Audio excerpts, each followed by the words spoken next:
ముఖ్యంగా ఖమ్మం మహబూబాబాద్ జిల్లాలో తీవ్రమైనటువంటి నష్టం జరిగిన దరిమల సిద్దిపేట నియోజకవర్గం నుంచి ఆ ఖమ్మం మహబూబాబాద్ ప్రజల్ని ఆదుకోవడానికి మరి స్వచ్ఛందంగా మా పట్టణంలోని వ్యాపారవేత్తలు, స్వచ్ఛంద సంస్థలు, బీఆర్ఎస్ పార్టీ నాయకులు అందరం కలిసి వృత్తాభక్తిగా వారిని ఆదుకోవడానికి ఈరోజు కొన్ని వాహనాలను ఖమ్మంకు పంపిస్తా ఉన్నాం. మళ్లీ రేపు ఎల్లుండి ఇంకా కొన్ని వాహనాలను తయారు చేసి మహబూబాబాద్ జిల్లాకు కూడా పంపించడం జరుగుతుంది.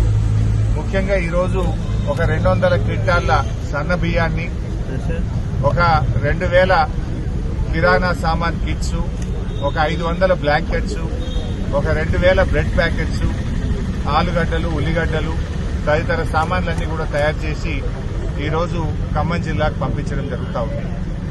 ఈ విధంగా అందరూ కూడా ముందుకు రావాలని పిలుపునిస్తా ఉన్నారు. మానవ సేవయే మాధవ సేవ. కష్టాల్లో ఉన్న వాళ్ళని ఆదుకోవాల్సిన బాధ్యత సమాజంలో ప్రతి ఒక్కరి మీద కూడా ఉంటుంది. ఎవరి స్థాయికి తగ్గట్టు వాళ్ళు ముందుకొచ్చి ఈ ఖమ్మం మహబూబాబాద్ వరద బాధితుల్ని ఆదుకోవాలని చెప్పి బీఆర్ఎస్ పార్టీ తరఫున నేను పిలుపునిస్తా ఉన్నాను. ఇలా ప్రభుత్వం పూర్తిగా ఫెయిల్ అయిపోయింది.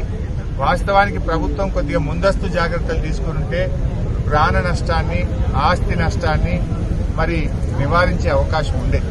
కానీ ప్రభుత్వం నిద్రపోవడం వల్ల, మేలుకోకపోవడం వల్ల ఇలా తీవ్రమైనటువంటి నష్టం జరిగింది.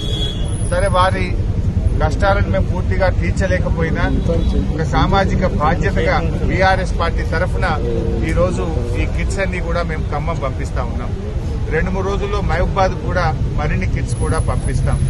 ఇప్పటికే కేసీఆర్ గారి పిలుపు మేరకు బీఆర్ఎస్ పార్టీ ఎమ్మెల్యేలు, ఎంపీలు, ఎమ్మెల్సీలు మేమందరం కూడా 1 నెల జీతాన్ని ముఖ్యమంత్రి సహాయ నిధికి ఇవ్వాలని చెప్పి కూడా మేము నిర్ణయం తీసుకున్నాం. మరి మాలాగా కాంగ్రెస్ కానీ, బీజేపీ కానీ, ఇతర రాజకీయ పార్టీల ఎమ్మెల్యేలు, ఎంపీలు, ఎమ్మెల్సీలు కూడా ముందుకు వచ్చి మరి తమ వారు కూడా ముందుకు రావాలని చెప్పి కూడా నేను ఈ సందర్భంగా కోరుతా ఉన్నాం. మరి అదేవిధంగా ఈరోజు ముఖ్యంగా ఒకటే ఆలోచన చేయాలి. ఇవాళ ప్రభుత్వం, ముఖ్యమంత్రి గారు మా మీద ఉల్టా కేసులు పెట్టిస్తున్నాడు. మేము వరద సాయం చేయడానికి ఖమ్మంకు వెళ్తే అక్కడ మా మీద ఉల్టా కేసులు పెట్టింది. మేము అక్కడికి వెళ్లి వాళ్ళను పరామర్శించి వారికి వృత్తాభక్తిగా కొన్ని కిట్లు ఇచ్చాం. మా మీద దాడి చేసినారు. దాడి వాళ్లే చేసిండ్రు. పైగా మళ్ళీ ఉల్టా మా మీదనే కేసులు పెడతా ఉన్నారు. అంటే ఈ ప్రభుత్వం పూర్తిగా దుర్మార్గంగా వ్యవహరిస్తా ఉంది. ఇది ప్రజాపాలన కాదు, రాక్షస పాలనగా మారింది. ప్రజాపాలనలో సాయం చేసే చేతులకు ఎవరన్నా కేసులు పెడతారా? సాయం చేయడానికి వెళ్లిన మా మీదనే అక్రమంగా కేసులు బనాయించి ఉల్టా ఈరోజు ప్రభుత్వం మమ్మల్ని ఇబ్బంది పెట్టే ప్రయత్నం చేస్తుంది. సరే, మీ కేసులకు మేము భయపడేది లేదు. అంతిమంగా ధర్మం, న్యాయం గెలుస్తుంది. ఖమ్మంలో దాడి చేసింది ఎవరు? నువ్వు కేసులు పెట్టింది ఎవరి మీద? దాడి చేసేది నువ్వే, ఉల్టా మా మీద కేసులు పెట్టేది నువ్వే. అంటే అధికారం ఉందని చెప్పి నీ ఇష్టారాజ్యంగా వ్యవహరిస్తా ఉన్నావు. ఇది మంచిది కాదు. దయచేసి ఇటువంటి మానుకోండి. ప్రజలు నవ్వుకుంటున్నారు. నిన్న మహిళలు కూడా అక్కడ తెచ్చినారు. వాళ్ళు సాయం చేయడానికి వస్తే వాళ్ళను ఎందుకు ఇబ్బంది పెడుతున్నారని చెప్పి అక్కడ వరద బాధిత ప్రజలు, మహిళలు వాళ్ళని దుమ్మెత్తిపోసింది. అయినా ఇంకా మీకు సిగ్గు రాలేదు. ఉల్టా ఇంకా మా మీద కేసులు పెట్టే ప్రయత్నం చేస్తున్నారు. ఇది అత్యంత హేయమైనటువంటిది. ముఖ్యమంత్రి గారు, ఏమైనా నీకు నీతి నిజాయితీ ఉంటే, నీకు పద్ధతి ఉంటే, నీది నిజంగా ప్రజాపాలన అయితే ఒకసారి రివ్యూ చేసి ఆ పిచ్చి ప్రయత్నాలు మానుకోండి. ఆ కేసులు ఉపసంహరించుకోండి. నువ్వు నీ తాటాకు చెప్పులకేం భయపడం.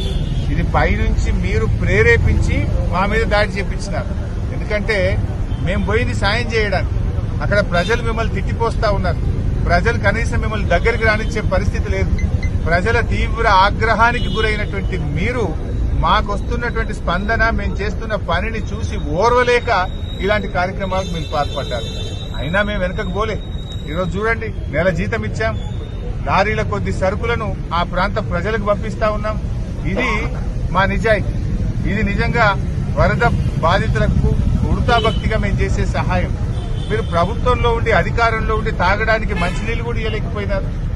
ఒక హెలికాప్టర్ పంపించలేకపోయారు. కనీసం అన్నం పెట్టలేకపోయినారు. మీ వైఫల్యాన్ని కప్పిపుచ్చుకోవడానికి ఈ రకమైన ప్రయత్నాలు మానుకుంటే మంచిది. ఎప్పుడైనా మంచిది మంచేనండి. తప్పు జరిగితే ఒప్పుకొని దాన్ని సరి చేసుకోండి. కానీ ఈ రకంగా చేయడం మంచిది కాదు. ఇవాళ కూడా మేము పత్రికల్లో, ప్రముఖ పత్రికలు అన్నింటిలో కూడా చూసాం. అసలు మేము ఎట్లా బతకాలి అని వాళ్ళు ఏడుస్తున్నారు. 10,000 ఏ మూలకు సరిపోవంటున్నారు. కట్టుబట్టలు తప్ప ఏం మిగల్లేదంటున్నారు.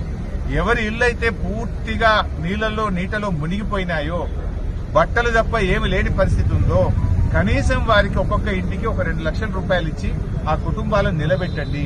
అందులో ఎక్కువ మంది దళితులు, గిరిజనులు, బలహీన వర్గాల ప్రజలు ఎక్కువ ఉన్నారు.